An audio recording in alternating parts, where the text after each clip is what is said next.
Bibliophiles of the internet, first of all, welcome to March, and second of all, I'm here to do a short and sweet Friday reads. Listen, I didn't think I was gonna make a video this week. I spent the weekend doing prep for an NPR book club discussion, which is an absolutely wild sentence. That link will be down below, and if you found my channel because of it, welcome, thank you for being here. And I also spent the rest of the week doing a bunch of accounting stuff because I filed my taxes like an adult. So I didn't have a lot of leftover time or energy, but I was like, you know what, I think I can squeeze in a Friday reads. So we're gonna do it. Here's what I have on my radar for the upcoming weekend and also most likely continuing into the following week. If you saw my vlog last week, you know I did a taste test of the audiobook for The Space Between Worlds by Micaiah Johnson. I did not choose to continue on with it during the week I was filming that vlog, but I'm happy to share that I did circle back to it and I'm about 10% into the audiobook as we speak. For those of you who don't know, this is a queer sci-fi story about multiverses. In this distant version of the future, scientists have perfected the technology that allows people to traverse to parallel universes, which is a huge scientific breakthrough.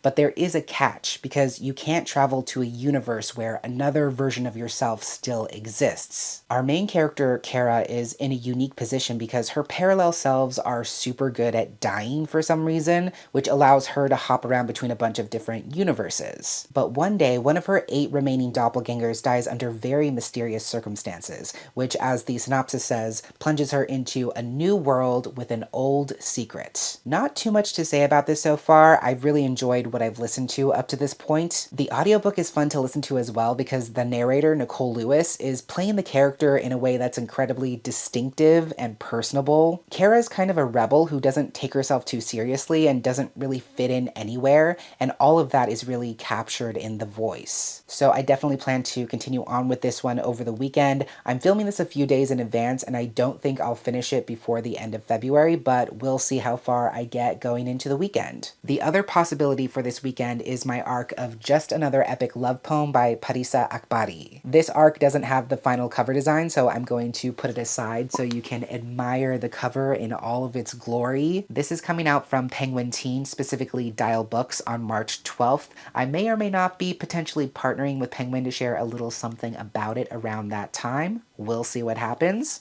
Keep an eye out. It's a queer contemporary YA romance told in a mixture of confessional prose and snippets of poetry. It's about 2 best friends, Mitra and B, who've been sharing this moleskin notebook between them since they were 13, filling it with stanzas of a never-ending poem encompassing all the things happening in their lives. It's a safe space where they can share their thoughts about anything and everything they're going through, including breakups and family drama, but the one thing neither one of them ever writes about is the fact that they're hopelessly in love with each other, because that could change everything. This one's been very high on my list of 2024 releases. I'm super excited to get into it. The cover is stunning. The concept absolutely speaks to my soul, and I can't wait to share more about it in the near future. The last book I want to mention is kind of up in the air because I requested it from my library, and as we all know, library holds can come in at any time. So in the case that it does, I may also at least dip my toes into The Three-Body Problem by Cixin Liu. This is translated from the original Chinese by Ken Liu, author of The Grace of Kings.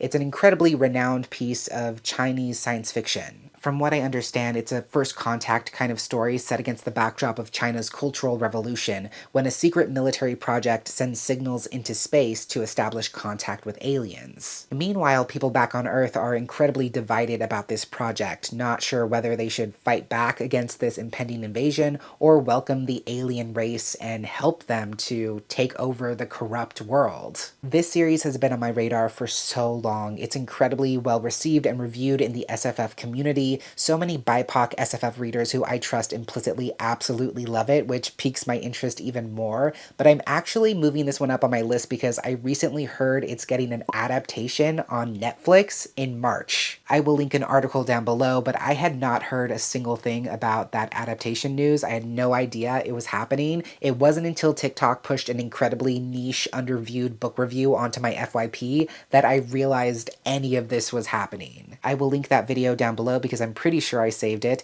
and I will also remind you that if you're on TikTok and complaining about how you only see the same 5 books recommended over and over and over again, you should like videos from diverse creators and smaller creators because that's how you'll actually find recommendations that resonate with you on TikTok. Anyways, that adaptation news is super exciting. Whether I'm able to finish the first book before that series hits or not, I will absolutely be watching it either way, but that's definitely a big motivator for why I rushed to put in that hold request. So that's what's on my radar for this weekend. Tell me all the things down below in the comments. What are you reading this weekend? Are you starting something new? Are you between books? Are you continuing on with something? I want to know everything. But that's it for this short little video. Thank you so much for watching, and until next time, educate yourself, be kind to yourself, take care of yourself and others, and I will catch you on the flip side of the page.